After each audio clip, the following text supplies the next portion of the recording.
Kira.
Undai ngutong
Go!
talatala.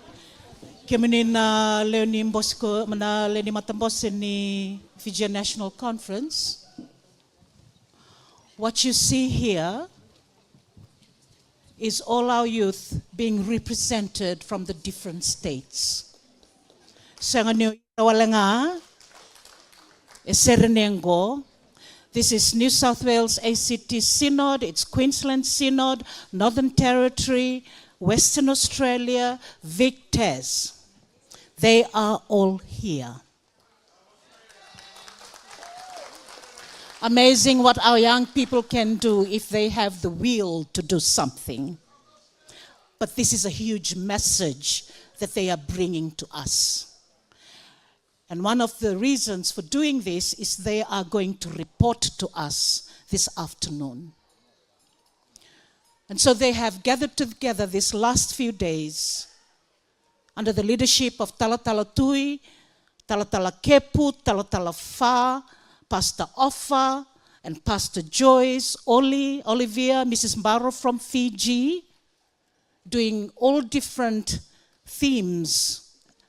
And also, not only learning new things, but they are also talking about some of the issues that they face as young people in our church. And it is so important for us to hear them. And this is a continuation from Darwin. Only this time, they decided to be unified and in unity to bring their message to us. Okay, Kenda. Menda topole sar menda wakarongo bakbinaka en beka kouta mai o ira na liutaka na nonda lotu en be singa ni mataka. Do manda na nonda baka so lebu be ira. Na baka binabinaka talenga be ira na tama kei na tina na tua kanra na tadindra era tu enanda kuike rau ke talatala tui era ongonga tu ena kena ngarabi na non resulu ni meke kena beka kede membaletira na lupendra era sandambe matamuni ni ko pinaka levo na valeu taltalavini to my brother taltalas.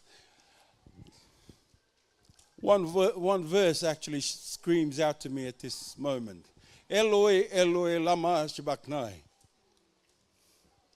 Apa tamangu nisa rakiteke au en bukuni dawa. These are your children. Should they continue to be silent? Should they continue to struggle?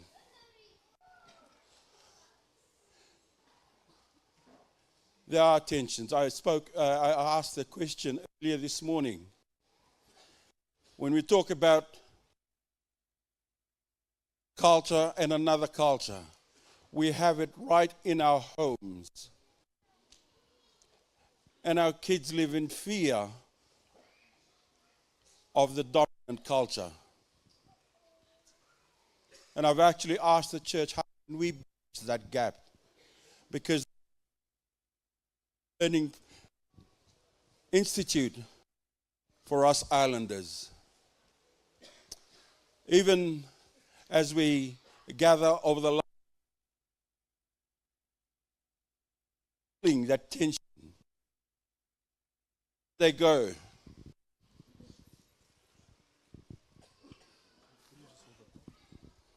Yep. Okay. And I'd like to invite youth leader Francis. What we've done is collected their voices, collected their joys over the last couple of days, and their joys in our communities of church, and also their griefs. So Francis is going to speak, and it's not Francis's voice, it's our young people's voice. Wenaka, Francis.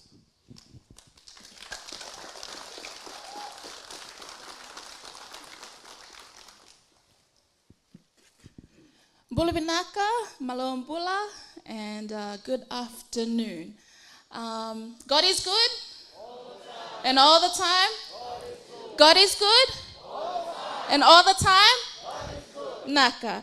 My name is Francis Thivanga. I am the youth leader at my home church of Campbelltown. I'm also the youth leader for PNP. So I stand here in front of you guys, not only as one person, but a voice of, I think, about 60 youth members from PMP. But today, I think it's 200 voices. Just an overview from Darwin, because I went to Darwin 2 years ago. First and foremost, I'm from Matuku, from Laos. I know our K-Matukas are probably looking at me and wondering why I'm wearing the tawala. I'm representing my Tongan side as well, which connects Reverend Suli and I, Taltalakepu. We all come from the same ancestral lineage.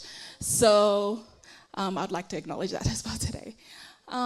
So we've, in Darwin, there was only roughly 50 youths. Before that, I'm not sure how many we had in Adelaide, but it's not as much as we have gathered at this conference. This conference, we checked registrations, and we had about 200 youths. And that is a huge turnout.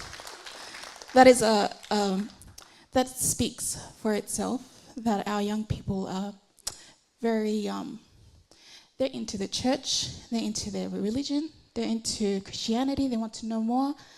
I know some have, I asked them what brought them to the conference, and they said they were forced, but I know that the Holy Spirit also played a part in that. So the execs, as well as BNP youth leaders, we worked together to try and make a program for our youths, the 200s that we were expecting. The theme was irrepressible love, but as standing here today, it's to let you know that your young people are more oppressed than you think. That you think that they're not oppressed, but they are. They feel like their voices aren't heard. And it's a reflection of how our youth programs were run. We originally planned for workshops to be done, but they were cancelled, or they were cut short, or we just never went through with them. So I asked some of our youth members, or those that were around me, and they feel like this was supposed to be for youth, but it's been overshadowed by the adult programs. So I thought this is a space where I can come and let you guys know that your youths are they're so intrigued. You have a lot of young people who are intrigued and want to know more about Christ, but they feel oppressed by many factors, one of which is culture, the generational gap between first and second gen, the way that life is lived here is not the same as living it in Fiji. And that's something that I know that we need to navigate and get through, but it's going to be a big work in progress. I would also like to invite Flo and Fipe. So Flo is the youth leader in Adelaide, and Fipe is the youth leader in Perth. So this Lakalaka is a reflection of all the youths coming together. So your youths have the ability to come together, but we don't know what it is, but there's something that's stopping us from uniting with each other. We can also see it not only in the conference setting, but we see it in the social setting as well. There's division as well. And they really want to come together, but there's just always something that's standing in the way. And I hope that we bring that to your attention so that we can break through those walls. So our first program was Kala and Kava. So it's like a spin on pain and sip. It was mostly, you could either drink whatever beverage you would like, whether it was tea, juice, or yangona. But in that setting, we created a safe space for your young children. And I feel like that space in itself, it was more than enough for me to bring something to you guys. There was a lot of issues that came up during that one sitting, and that was our first program together. The young people, one of the main things that was concerning to me was abuse in the church. That is something that we don't talk about, we don't know, but it's happening, and the young people are absorbing it and knowing what's happening. They don't know where to go to. They don't know who they can run to when they feel like they're navigating an abusive situation, whether it be personally, in the church, or as a social setting. So that's something I want to bring to your guys' attention. The first and second generational gap. There is a gap between the two that the second gen, the way that we speak, the way that we prioritize ourselves, it's all completely different to the way that a first gen prioritizes or speaks. It's very important that these are the guys that are replacing you next. So you want to make sure you want to preserve every soul that is here and the souls that are out there that are waiting to come back into the church. So that is something that we want to make sure as adults that the way that you lead is sensitive and that you're not pushing your children away. We've seen a massive exodus in some years. There was a Colorado conference where there was heaps of kids. The next conference, there was none. There was only a few, not none, but there was only a few. And then what is our mission is that we make sure we preserve the 200 that came. So the next conference, we hope that the first gen and the second gen and our execs, that we're able to see something that they could come in and learn about. So that was the two things that I got from that. I would like to hand over to Flori and Fipe. So Fipe, what were her concerns as a youth leader?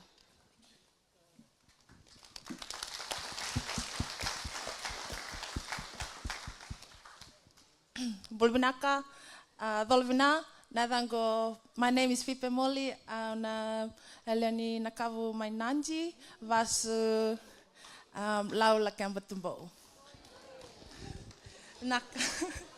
I'm currently the youth leader in Western Australia.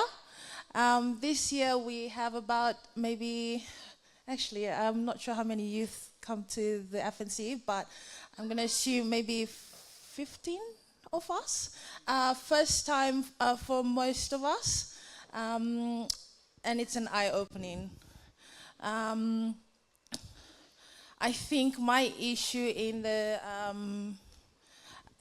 with the youths in the church, I'm not sure if the other youths face, is just a topic that I wanted to bring up, and this is more leaning to maybe the elders to maybe answer maybe later, is fundraising. So we do a lot of fundraising in church. It was an issue that was brought up that it was they wanted the fundraising to stop. So yes, I guess the youths in Perth, we do fundraising because most of the youths they still go to school, uni. They can't always get their money. Some of them don't work. So I think the only way that we were able to fundraise for those that couldn't afford to come to FNC was to do the fundraising. And I think this year we did about 5 fundraising to be able to pay for all the youth's fares. All our fares from Perth to Sydney and Sydney to Perth. Yes, so that was just the issue that I wanted to bring up because Francis has mentioned everything that we talked about today. Binaka.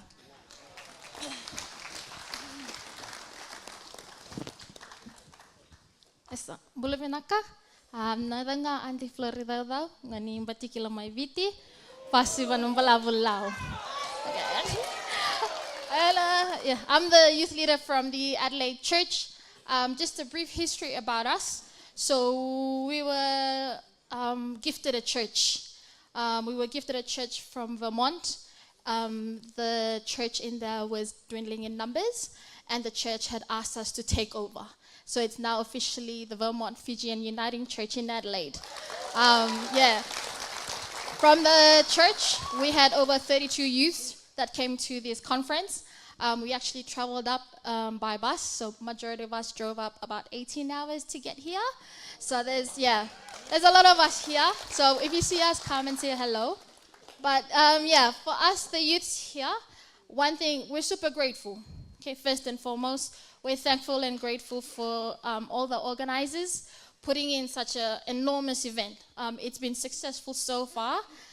You plan for these things, a lot of things unexpected happen, but looking at everyone here on stage and everyone sitting down, we're grateful to God for bringing us here, and it's still successful at the end of the day.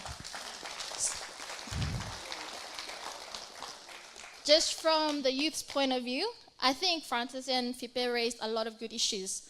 For these issues, it's not pinpointing one church or any particular person or age group or anything like that. We're not singling anyone out. That's not what we're here to do. This is almost a cry for help from the youths. All right. Most of the churches, their goal has always been to encourage and grow the youth numbers. That's our main mission and vision in Adelaide, is to bring more people or even youths into the church. And I believe every other church here has the same goal for mission and vision for their own church. As future leaders or future members of your church, it's something that I know it's a work in progress. We're not aiming for perfection, not at all. We're aiming for progress. Even this is a big progress from the numbers from before till now. So only from here, the only way up is for us to learn and grow together. From the first session, the color and cover, there were a lot of concerns raised about the number of youth in there and their ages. Some concerns were raised that a few people were not comfortable with having all kinds of youths there. But the conversation that came up in there was very riveting and also, again, eye-opening. One of the biggest things was abuse and domestic violence, not only within the church, but personally, mentally, physically, verbally as well, and how it is addressed. This was surprising to us, the youths. A lot of people were asked, have you seen this abuse around you? Do you know someone who's been abused? Where do you go for this support? The gap that we saw in the church, that there is no mentoring and counseling provided for the youths. So any issues with the youth that they have, there is no, not a safe space, but an avenue that they can come direct and talk about their issues without their issues becoming the church's business as a whole. So for us, there's no really any mentoring or counseling sessions that we have that we can talk about these issues. We also talked about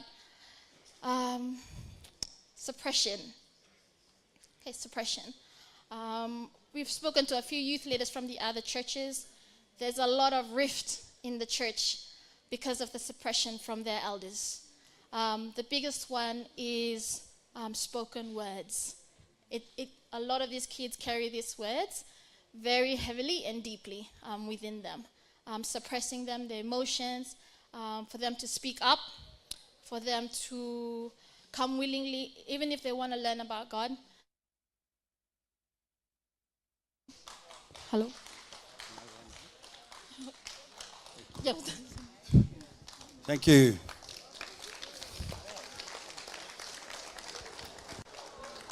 You girls done well.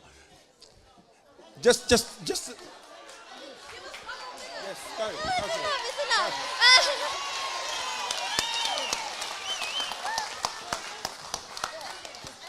Yeah, I'll just wrap it up with that. I encourage, one of the biggest things even I've learned this year is the power of spoken word. Okay, there's life and death in the tongue. Even the word of the Lord says that. So you speaking life over your kids will definitely work. So I believe in that. The youths believe in that. It literally takes 1 to 2 sentences for you to encourage someone to come into the church. So I believe the youths can grow. Definitely, only up from here. So I want to just give it back to the host to finish it off.